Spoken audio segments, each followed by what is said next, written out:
Harry, the Rangers Ready programme has been launched today. Can you just give me your thoughts on this programme for the club?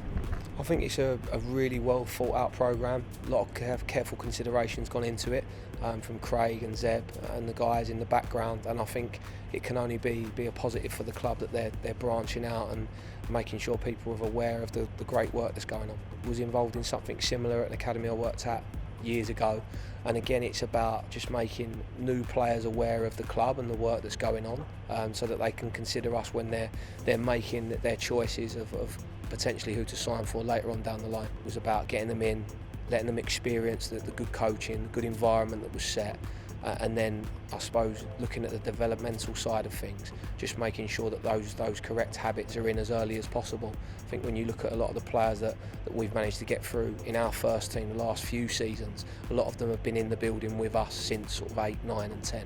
So the proof is there that the earlier that we can create that relationship with those young players, they then decide to choose Rangers as the club that they want to facilitate their education in, then the better it is for us. Yeah, and in terms of the Rangers Ready programme and the age group that will be looking at, how important is that love for the game and enjoyment at that age too?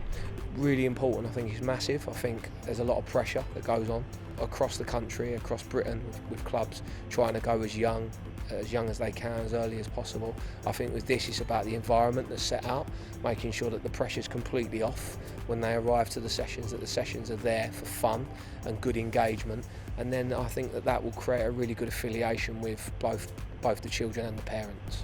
Yeah, and the centres will be across Scotland as well, which really opens up opportunities for a lot of young players too.